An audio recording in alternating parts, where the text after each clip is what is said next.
At my wedding, my younger brother tried to sabotage me by spiking my champagne. I didn't scream. I didn't expose him. I didn't even flinch. I switched our glasses. When he stood up to toast, smiling, confident, playing the role of the loving little brother everyone adored, he lifted the glass meant for me and drank deeply. 10 minutes later, in front of 200 guests, my new in-laws, and our entire family, he collapsed straight into the wedding cake. People say a wedding reveals who truly loves you. Mine revealed who never did. For years I was told to be patient, to be understanding, to protect him. But standing there in my white dress, watching the consequences of his own actions unfold, I realized something painful and freeing at the same time. The person I had spent my whole life shielding was the one who had been quietly trying to destroy me. And this time, I didn't save him. My name is Hannah, and for as long as I can remember, I was praised for one thing above all else: being strong. Be the bigger person. You're the older sister. You understand better than he does. Those sentences followed me through childhood like rules carved into stone. My younger brother, Ethan, was 4 years younger than me and infinitely more protected. He was the miracle baby, the long-awaited son, the one my parents spoke about with softened voices and lowered expectations. When he cried, the house stopped. When I cried, I was told to calm down. "Don't make things difficult, Hannah," my mother would say, her hand already reaching for Ethan. "He didn't mean it," my father added, before I even finished explaining. I learned early that intent mattered more than impact, at least when Ethan was involved. If he broke something of mine, I was careless for leaving it out. If he embarrassed me in front of relatives, I was too sensitive. If he crossed a line, the line quietly moved. And I adapted. I always did. I became the responsible one, the quiet achiever, the daughter who didn't cause scenes. Teachers loved me. Friends trusted me. Adults said I was mature for my age, which was just another way of saying I had learned to swallow discomfort without making noise. Ethan, meanwhile, learned something else entirely. He learned that charm erased consequences. By high school, he knew exactly how to play people. A crooked smile, a joking tone, a way of saying hurtful things just softly enough that if I protested, I looked unreasonable. "Relax. It was a joke. Wow, you really can't take anything. You always think I'm the bad guy." And every time, my parents backed him up, not loudly, not aggressively, but consistently, in that quiet, devastating way that tells a child exactly where they stand. I left for college the moment I could. I told myself distance would fix things, that adulthood would smooth out the rough edges, that Ethan would grow up. I grew up. He just grew bolder. While I worked my way through internships and late nights, Ethan bounced between plans. Music one year, business the next. Nothing ever stuck. And somehow, none of it was his fault. There was always a reason, always someone else to blame. And somehow, I was always expected to help. "Hannah, you're stable. Hannah, you're good with money. The Teljing and two can bear. Hannah, you can handle it." Handle it. That word became my burden. By the time I met Daniel, I was exhausted in ways I didn't yet have words for. He noticed things I had stopped noticing: how I apologized, even when I wasn't wrong, how I tensed when my phone buzzed with a message from home, how I laughed off comments that clearly hurt me. "You don't owe them your peace," he told me once. I wanted to believe him. But family has a way of convincing you that survival is the same thing as love, and for a long time, I confused endurance with loyalty. By the time I got engaged, I truly believed the worst was behind me. I was wrong. And the closer my wedding day came, the more I began to realize something unsettling. Ethan wasn't losing me. He was losing control. And that terrified him. Getting engaged to Daniel was supposed to be the beginning of something safe. He wasn't flashy. He didn't raise his voice. He listened, really listened, in a way that made me realize how often I'd been talked over my entire life. When he asked me to marry him, it wasn't in front of a crowd or with a camera pointed at us. It was quiet, intentional, and real. My parents smiled when I told them. They hugged me. They said all the right things. Ethan didn't. At first, he joked. "Wow, guess you finally found someone who can tolerate you." Then he laughed, like that erased the edge in his voice. When Daniel's family invited mine to dinner, Ethan came along unannounced. He dominated the conversation, told exaggerated stories about our childhood, and somehow managed to turn every memory into a version where he was charming and I was difficult. "Oh, Hannah's always been intense," he said, grinning at Daniel's mother. "She likes things a certain way." I smiled so hard my jaw hurt. As the wedding planning began, Ethan inserted himself into every detail. He offered opinions no one asked for, questioned choices that had nothing to do with him, made comments just loud enough for me to hear. "Must be nice to marry into a family like that. I hope you don't mess this up. Guess you're really moving on now." Moving on. From what, exactly? From being available? From being useful? Daniel noticed. I tried to downplay it. "That's just how he is," I said. But Daniel's expression didn't change. "That doesn't make it okay," he replied. The closer we got to the wedding, the more Ethan hovered. He offered to help with things I had already handled. He insisted on being near me during tastings, fittings, meetings, always watching, always listening. At the rehearsal dinner, he raised a glass and made a speech that sounded supportive on the surface, but felt wrong in my bones. "To my sister," he said, smiling wide. "The woman who always thinks she knows best." Laughter followed, polite, uncomfortable. I caught my mother's eye, hoping just once she'd intervene. She didn't. That night, lying beside Daniel, I stared at the ceiling and tried to calm the growing unease in my chest. "Do you trust your brother?" he asked gently. I opened my mouth to say yes. Nothing came out. Because for the first time, I was forced to confront a truth I'd been avoiding for years. Ethan wasn't afraid of losing me. He was afraid of losing his place above me. And as my wedding day approached, his jokes stopped sounding like jokes at all. They sounded like warnings. The morning of my wedding should have been calm. That's what everyone tells you, at least. The hotel suite was filled with soft music, the scent of fresh flowers, and women moving carefully around me with curling irons and makeup brushes. My dress hung by the window, glowing in the early light. On the surface, everything was perfect. And yet, my body refused to relax. I couldn't explain it. My hands were steady, my smile practiced, but something deep in my chest felt tight like a quiet alarm I had learned to ignore years ago. The same feeling I used to get as a child right before Ethan crossed a line, and everyone pretended not to see it. When he knocked on the door of the bridal suite, unannounced, that feeling sharpened. "Relax," he said when I looked surprised. "I just wanted to check on you." "Check on me." The words sounded caring. The tone didn't. His eyes lingered too long, scanning the room, the dress, the people around me, as if he were measuring something, calculating. "You nervous?" he asked, reaching for a glass of champagne from the tray the hotel staff had brought in. "A little," I admitted. "Figures," he said lightly. "Big day, big expectations." He poured the champagne himself and handed me a glass, his fingers brushing mine. The contact was brief, but the discomfort it left behind wasn't. Throughout the ceremony, Ethan stayed close. Too close. When guests congratulated me, he stepped in beside me. When Daniel's relatives spoke to me, Ethan inserted a comment, a joke, a story that redirected the attention back to him. During the reception, he volunteered to keep my glass full. "I've got you," he said, lifting the bottle before I could respond. "You shouldn't have to worry about anything today." I thanked him automatically. That old reflex kicked in, the one that told me refusing him would only cause trouble. But each time he handed me a drink, my stomach tightened. The glasses were identical, clear crystal, no markings, no differences. At one point, I noticed him slip something back into his pocket after leaning over the table. When I asked what it was, he laughed. "Nothing. You're imagining things again." Again. The word echoed louder than it should have. Then I saw Laura across the room. She wasn't smiling. Her eyes were fixed on Ethan's hands, then on my glass, then back to her phone. Seconds later, my screen lit up. A message. Short, sharp, impossible to misunderstand. "Don't drink. Watch him." My breath caught. I looked at Ethan, my younger brother, the boy I was taught to protect, the man standing far too comfortably in my space on the most important day of my life. And for the first time, I allowed myself to think the unthinkable. What if this wasn't about control anymore? What if this was about humiliation? What if Ethan didn't just want my attention?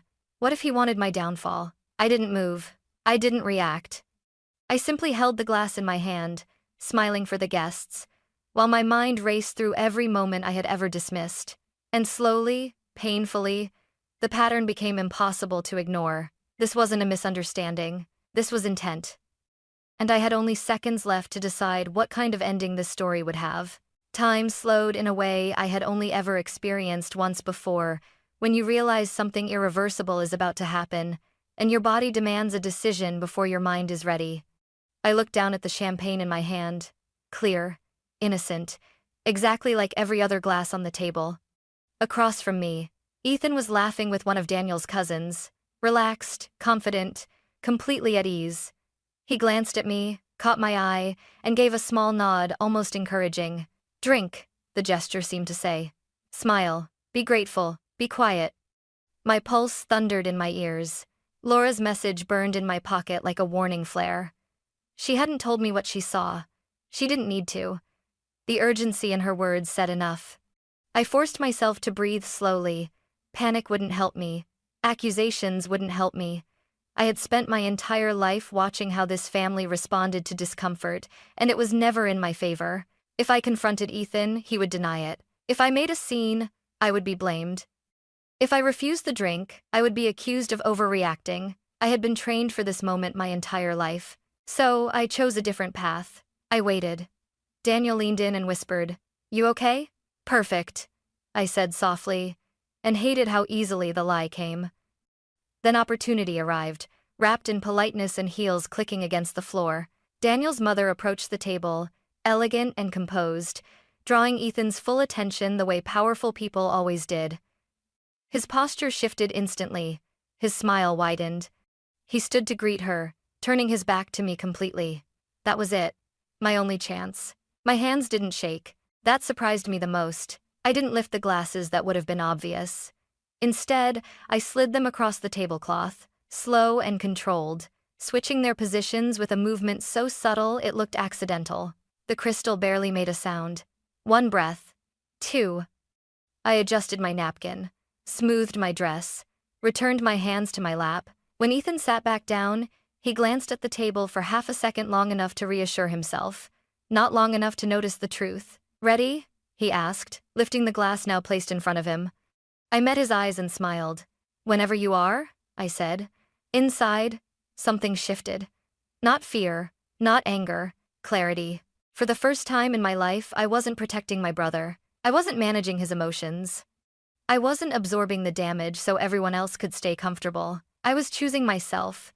And whatever happened next, whatever truth came out into the open, I knew one thing for certain. I would never be silent again. Ethan stood, glass raised, shoulders squared like he was about to deliver something important.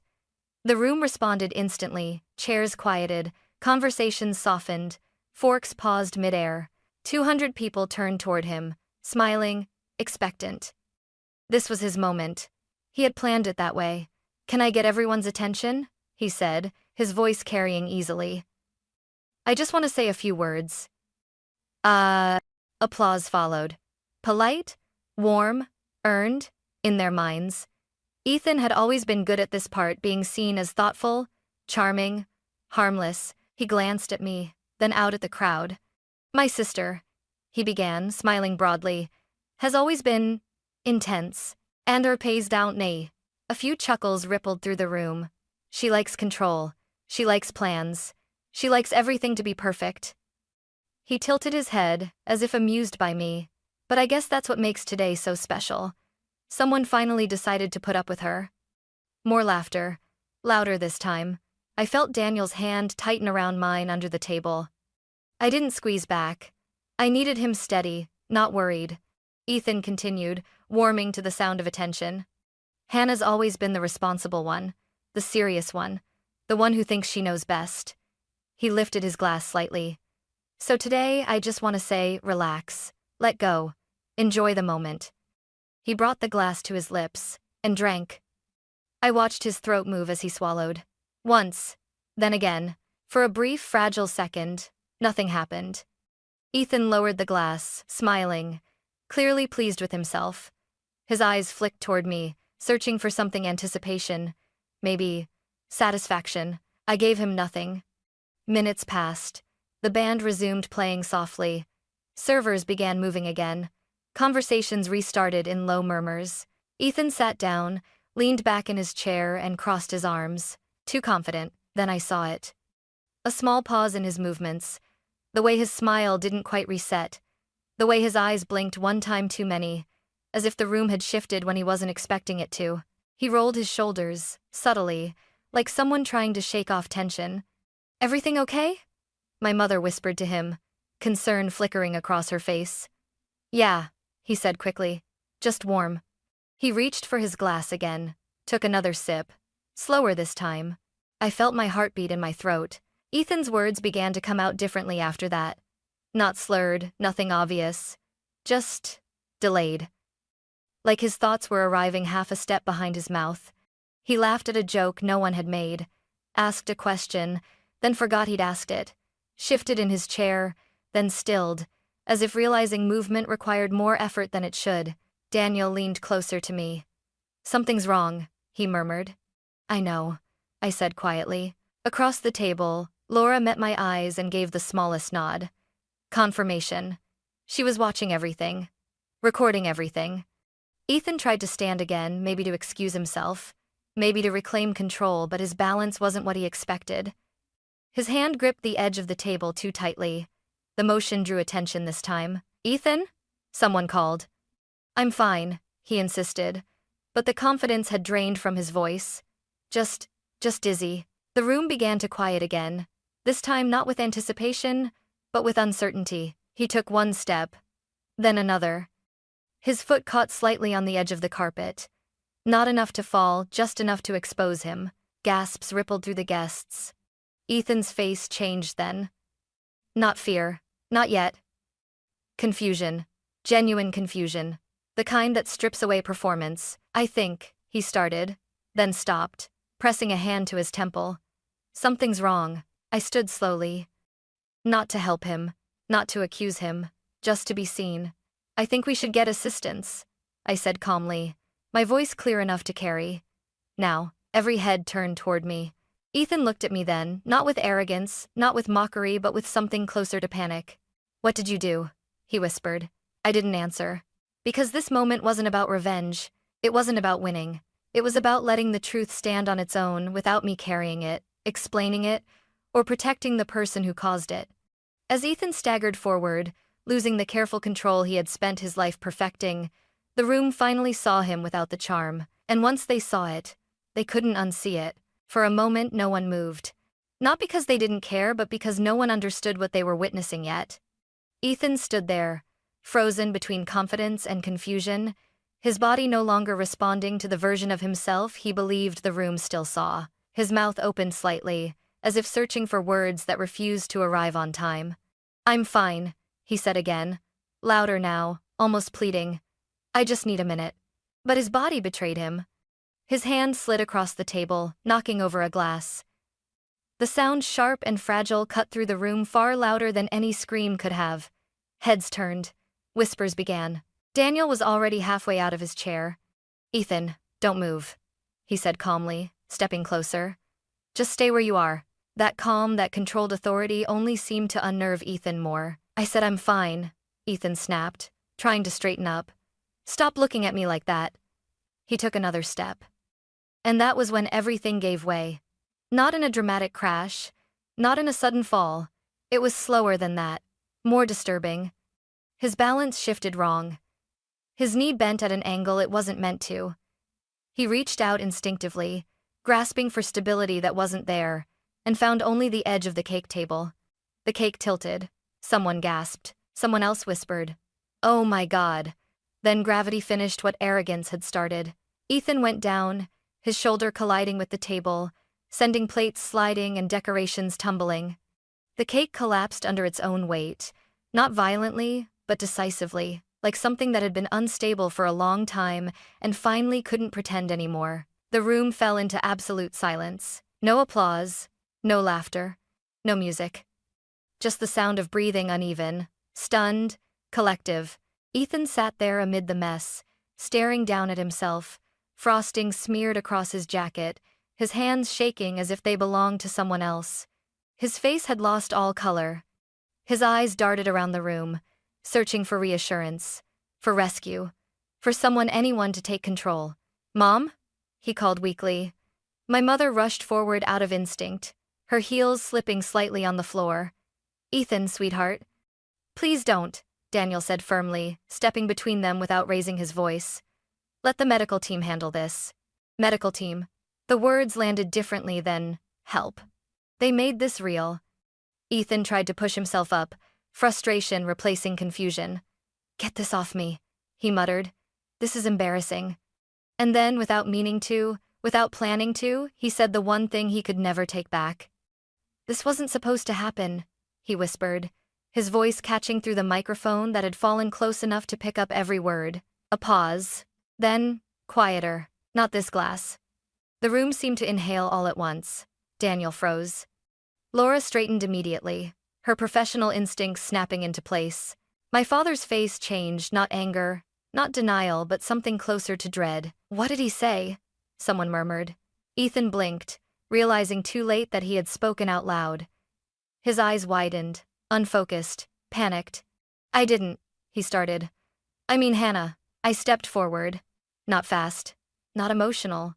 Every step felt deliberate. Final. "I never drank from my glass," I said, my voice steady enough that even I barely recognized it. I set it down. I didn't touch it again. Whispers erupted now, no longer polite. "That doesn't make sense." "Why would he say that? Did he switch?" Laura raised her phone slightly, not as a threat but as a fact. "I recorded the interaction earlier," she said. "Everything." My mother turned to me, her face breaking open in a way I had never seen before. "Hannah, what are you saying?" I looked at her. Really looked. "I'm saying I was put at risk," I replied. "On my wedding day." The paramedics arrived moments later, their presence grounding the chaos into procedure. They asked questions, checked vitals, took notes, treated Ethan not as a golden child or a victim but as a patient whose condition had a cause. "Good thing this was caught early," one of them said quietly. "It could have been worse." Worse. The word echoed in my chest. As they lifted Ethan onto the stretcher, he reached for me, his fingers brushing air. "You didn't have to let this happen," he said weakly. I met his gaze, my voice low but unwavering. "I didn't let it happen," I said. "I stopped protecting it." The doors closed behind him. The room stayed silent long after he was gone. And for the first time in my life, the consequences weren't mine to absorb. They belonged exactly where they should have all along. The reception didn't end right away. That surprised me. For several minutes after Ethan was taken away, everyone stayed exactly where they were, as if moving would somehow make what just happened real. Glasses sat untouched. Conversations stalled mid-thought. The air felt heavy, thick with things no one knew how to say out loud. My parents were the first to break. My mother turned toward me slowly, her face tight with shock, and something that looked dangerously close to anger. "Why didn't you stop him?" she asked, her voice trembling. "You could have said something." I felt Daniel's hand slide into mine, grounding me. "I did stop him," I said calmly. "I stopped myself from drinking." "That's not what I mean," my father cut in. "You let this happen in front of everyone." I took a breath. A deep one. "No," I replied. "What happened was the truth coming out. I didn't create it. I didn't hide it anymore." They stared at me like I'd spoken a foreign language. Laura stepped closer then, her presence steady, professional. "For clarity," she said evenly, "there's audio evidence, timestamps, witnesses. This isn't speculation." My mother's shoulders sagged slightly. My father looked away. Daniel's family remained quiet but not distant. His mother approached me gently, placing a hand over mine. "I'm so sorry," she said. "You didn't deserve this. And you handled it with dignity." Dignity. I had never been praised for that word before, not when it mattered. The hotel manager approached, hesitant. "Would you like to pause the reception?" he asked softly. "Or continue?" I looked around the room. Some guests avoided my eyes. Others watched me carefully, waiting to see what kind of woman I would be now that the story had shifted. I straightened my shoulders. "This is my wedding," I said. "We'll continue." The band resumed. Slowly, at first, then steadily. People began to move again. Some guests, family friends, distant relatives made quiet excuses and left. Others stayed. The ones who mattered. As I danced with Daniel under the lights, something inside me loosened. Not joy exactly, relief. Later that night, when the room had emptied and the adrenaline finally faded, my phone buzzed with a message from my mother. "He's your brother. He needs you. We can fix this." I stared at the screen for a long time. Then I typed a single reply. "I am safe. That is not negotiable." I turned my phone off. Because some endings aren't about forgiveness. They're about boundaries. And for the first time in my life, I was choosing one and keeping it. The days after my wedding felt unreal, like I was moving through someone else's life. There were no headlines, no dramatic apologies, just silence, heavy, deliberate silence punctuated by notifications I didn't open and phone calls I didn't answer. My parents tried at first, careful messages, soft language, the same familiar tone that had always asked me to understand without ever asking Ethan to change. He didn't mean it. He's still your brother. Families work through things. But something inside me had shifted permanently. For the first time, I wasn't confused. I wasn't questioning myself. I wasn't replaying the moment, wondering if I had exaggerated, if I had imagined it, if I had somehow caused it, because the truth had been witnessed, recorded, acknowledged, handled through the proper channels, calmly and clearly. Ethan recovered physically, I was told. Medical professionals did their job. Legal professionals did theirs. Boundaries were documented instead of debated. No yelling. No scenes. No dramatic forgiveness arcs. Just accountability. Daniel stood beside me through all of it without once telling me what I should do. He never asked me to reconcile. Never pressured me to keep the peace. When I struggled with the guilt that still crept in late at night, the old instinct to fix everything, he reminded me gently. "You didn't cause this. You ended it. That mattered." We returned from our honeymoon to a quieter life. A safer one. My phone no longer felt like a threat in my pocket. My body slowly learned how to relax without waiting for the next violation, disguised as concern. Months passed. Then a year. I stood in our kitchen one morning, sunlight spilling across the floor, my hand resting over my stomach as Daniel moved behind me, steady and warm. We talked about the kind of family we wanted to build, not in reaction to the past, but intentionally, thoughtfully. "No secrets," he said. "No silence," I added. "No one is protected at the expense of someone else." I didn't lose my brother at my wedding. I lost the role I was forced to play my entire life, the one where my pain was invisible and my responsibility was endless. What I gained was far more valuable. Clarity, safety, a future built on consent, respect, and truth. People sometimes ask if I regret what happened that day, if I wish I'd handled it differently, if I would go back and save him. I don't hesitate anymore when I answer. My wedding wasn't ruined. My life wasn't broken. That day didn't destroy my family. It revealed it. And in doing so, it finally gave me permission to choose myself and never apologize for it again.